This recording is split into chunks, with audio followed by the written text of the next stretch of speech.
The title of my presentation is Inquiry: How Science Instruction Should Occur But Doesn't. Let me begin with some background. Science is a field laden with countless facts and theories that try to explain the world around us, and scientists are known for their love of dissecting things down to the minutiae in order to discern their intricacies. Because of the inherent nature of the profession, science instruction has historically been shrouded by the memorization of a multitude of facts, laws, and processes. Unfortunately, the ability to understand how the pieces all work together is often lost in the volume of information. In the late 20th century, lawmakers, inspired by business leaders, began to look at how well prepared U.S. students were for science careers. Science industries had been noticing that new applicants didn't seem to have the strong skill set of their predecessors, and there was concern that our students were not as prepared to compete for jobs in science-related fields as applicants from other countries. Research into student achievement found that science test scores of high school seniors were much lower than anticipated compared to students from other countries. It appeared, therefore, that current science pedagogy was insufficiently preparing students for work and life in the 21st century. In response, the National Research Council, in conjunction with the American Association for the Advancement of Science, developed and released a new set of science standards that were more in line with how science works in the real world. The standards are called Inquiry. Inquiry was a major educational reform to science instruction at all levels. With inquiry-based learning, students are expected to investigate real-world problems rather than memorizing decontextualized science facts. Collaborative work, problem-solving, hands-on are all terms that people use to describe inquiry-based science instruction. These new standards sound like a common-sense approach to science. What we find nearly 20 years after these studies were released, unfortunately, is that even though scientists, teachers, and lawmakers see the benefits of inquiry-based science instruction, this reform has not completed the change process as described by Fullen. It has been initiated and implemented to a degree. The slowing of this reform, and I'll argue potential breakdown that is possible, appears to be in the implementation phase. As with any change or reform, often numerous stakeholders are involved in its success or failure. It's the impact of these stakeholders that I'll address from here on. The stakeholders who are most impacted by this reform are the teachers, followed closely by students. Teachers are placed in a precarious position with inquiry science reform. The teachers, of course, want their students to achieve as much as possible, but the pedagogy of inquiry is counter to historical teaching methods for science, or at least to a degree. Most teachers went through teacher prep programs at universities where knowledge was conveyed in a traditional didactic format. So these teachers acquired the vast majority of their science content knowledge by memorization of information. The younger teachers, perhaps, received some instruction in inquiry teaching in the science methods course, but that instruction was very limited. Now the state, district, their principal is expecting them to teach in an unfamiliar format.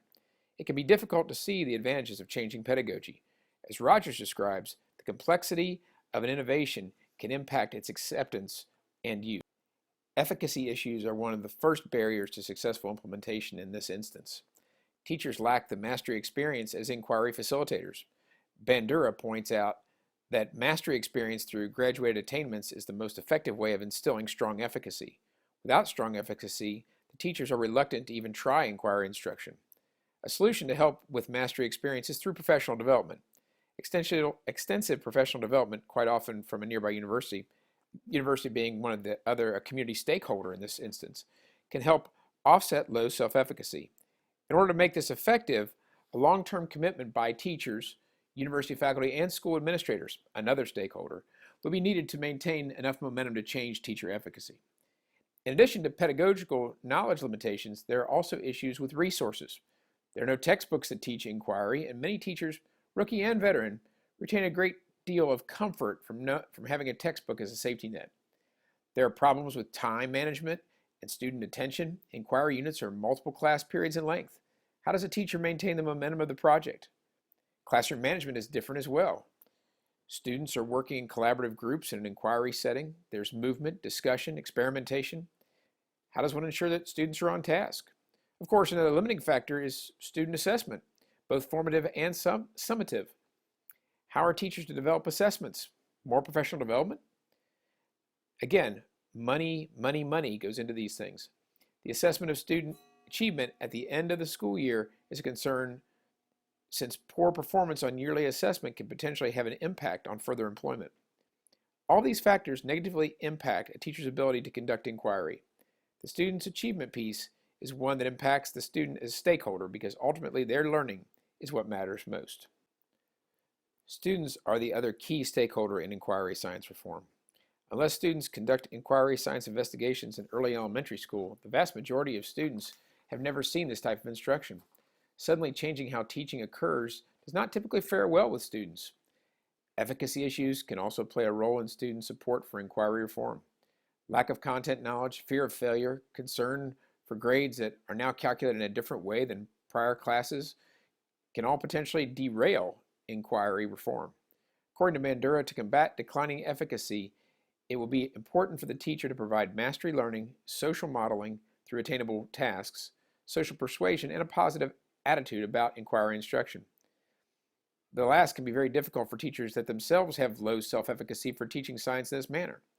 Without positive input from the teacher, it's unlikely that student poor self-efficacy will improve.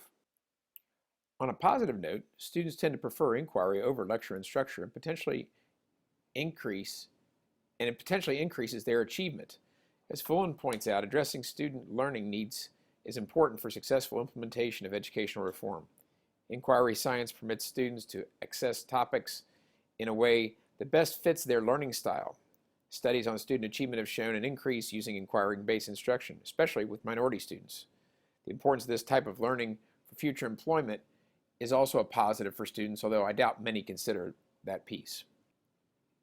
Administrators hold the key to resources needed to help build capacity for reform.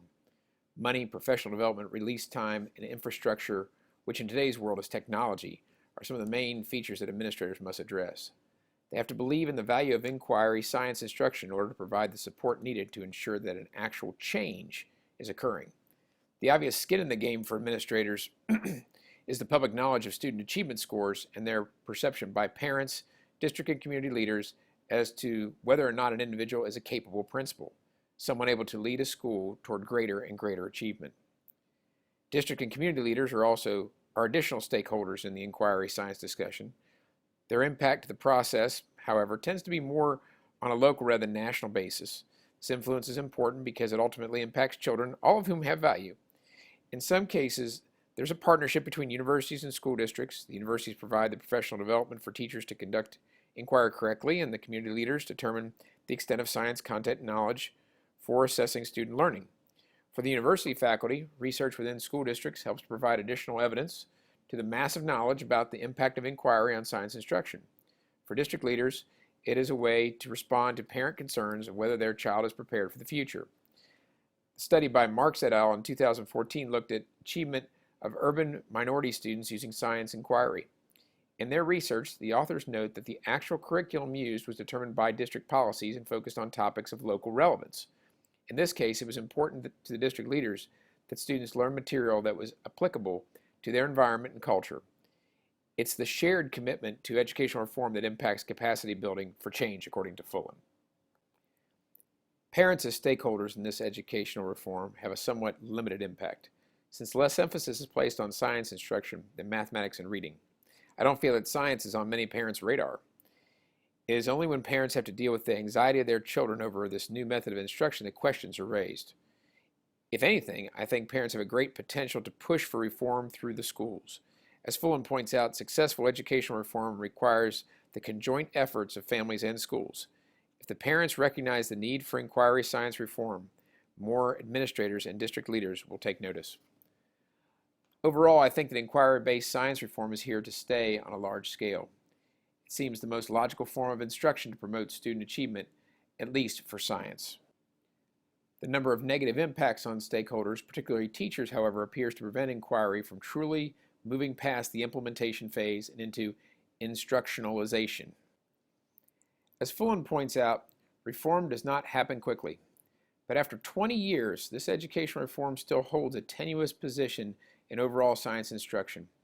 Without positive input from all stakeholders, it seems doomed to stagnate. Thank you.